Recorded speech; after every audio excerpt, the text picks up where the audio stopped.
line of best fit, scatter plot. So scatter plot is a graph of points. So let's recall what a point is, right? We have x and y, right? Where x is either to the right or left on a coordinate plane, and y is the up and down.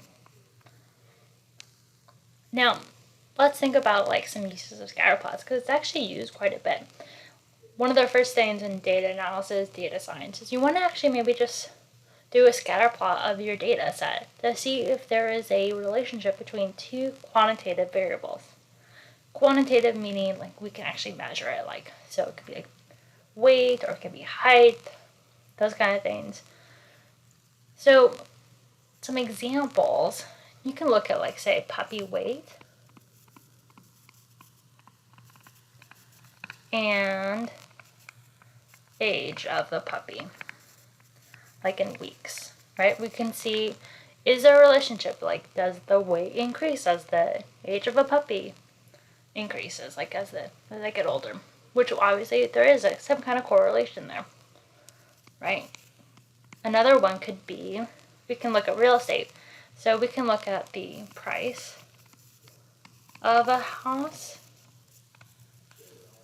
and how far away the house is from the city. So they did this in Seattle. So the further away you were, the house price actually decreased, which makes sense. But they showed a very significant kind of price point of what that was. So probably the first thing I ever did was did a scatter plot to see kind of like what the trend looked like, to see if there was something there, to kind of like do a little bit more digging, as we would say data science, or did some machine learning algorithms, but usually scatter plots is the first thing. Now another thing could be like say money spent on marketing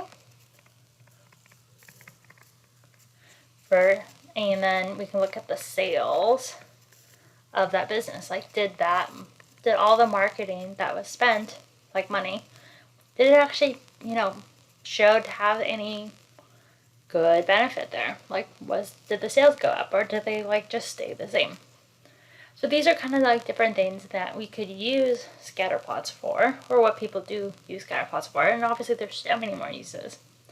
But a couple of things we want to go over is relationships. So sometimes we like to know if there's a positive or negative relationship. So if you're looking at, say, a positive, so this is positive, this is negative. Well, we can look at like, say, puppy weight versus age, right? So this could be age of the puppy and this could be the weight, right? This would have a positive relationship. Now a negative relationship would be if it goes down like this. So this could be as we increase in miles, right? X is getting larger, then Y is getting smaller. So this could be this could be for real estate. Now, obviously this would be dots instead of a line, but a line gets drawn through it when you kind of throw an algorithm at it. Now, strong or weak, that actually refers to the strength of the scatter plot. So it's actually referring to the scatter. So how close are the points together? Are they really, really close together like this? So this would be a strong. Or is it kind of weak, where it kind of goes like that? So you can see some upward trend, but they're not that close together. So this would be considered weak. Or what about linear or nonlinear? Well, we can say, right, that would be linear. What if it's nonlinear?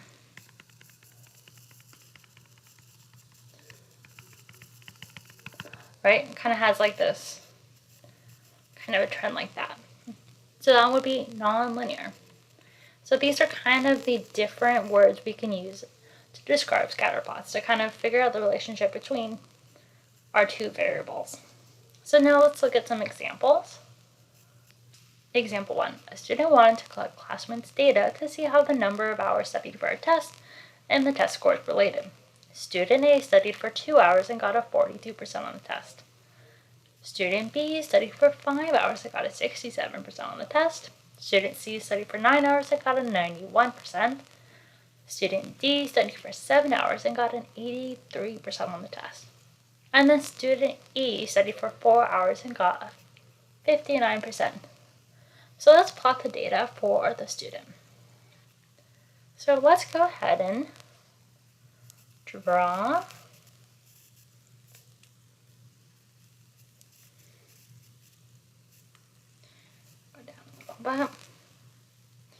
So I'm going to put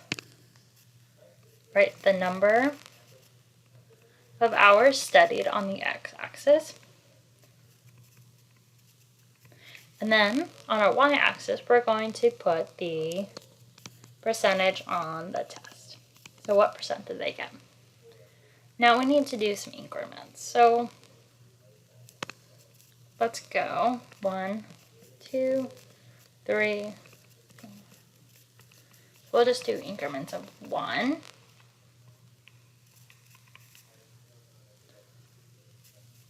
And then on the y-axis, let's do increments of 10.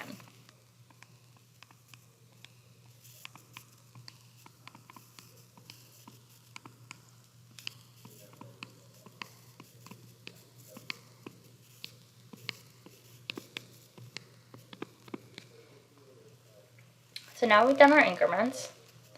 Now let's go back up a little bit so we can look at what the test scores are and the number of hours, so we can start placing our dots. So the first one is 2 hours and got a 42%. So that means we need to go to the 2 and go all the way to the 42%. Somewhere like right there. So we did this one. Student B studied for 5 hours and got a 67%. So that's kind of going to be somewhere right there. Student C studied for 9 hours and got a 91% on the test. Well, here's a 9 hours, and let's go all the way up to 91, which is somewhere kind of right there. Now, student D studied for 7 hours, got an 83%. So let's go to 7, and somewhere right there. And then we have student E who studied for 4 hours and got a 59%. So somewhere kind of right there. Now, something we could say about this is it shows some linear trend, right? It's positive trend, we would say. And thus far, it looks pretty strong, like these show, but we don't really have a lot of data points, so that one's a little bit harder to say because we only have 5. But so far, we can say that there's a linear positive kind of trend. And it could be considered strong, but we probably should take a lot more samples. So this is how we would plot the data. And this is just to kind of understand what this is in this scenario. Now, let's do another example. Example 2. Let's also plot these points. Now we have age and we have the height. So let's go ahead and draw X and Y kind of. Here we go. And then we can do age here, height here. So this is our X, this is our Y. Now let's go ahead. We have 5, 8, 11, and 14. Well, we could just go 5, 10. Actually, I'm going to do this in red.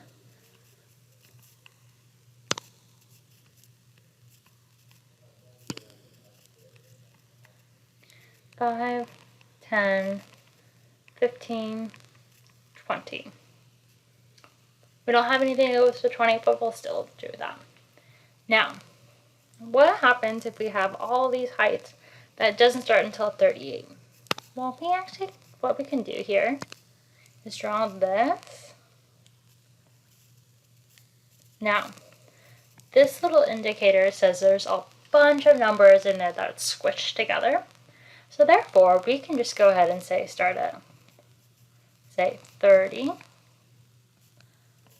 40, 50, and 60. That right here indicates that we could skip everything from, say, 0 to 30, essentially, right there. Because we just made these numbers up. So it kind of just allows us to give us some more freedom. We don't have to draw a bunch of numbers that wouldn't actually even matter, because we're not going to do any points in between 0 to 30 for the y. Now let's go ahead and graph these points. So we have age 5, height of 38. So let's go all the way to here and draw a point there. Now we have 8, and he's 45, or she. We have 8 and then 45, so somewhere in the middle, between the 40 and 50. So we've done that. Let's do 11, 51. So we have 11 here, 51. And then we have 14. So right before 15, we have 55. So somewhere in the middle. So once again, we've graphed our points. We can say this is probably a linear relationship, and it shows to have a positive trend, right? As we increase in age, we increase in height. And there isn't a lot of data points, so we can't really say if it's strong or if it's weak, because we don't have a lot more data points to kind of help us. So I'd probably just stop there, but if you also pulled up a lot more data and showed a more positive that was all tightly along those lines, you can probably say it's, right, a strong relationship in terms of the strength.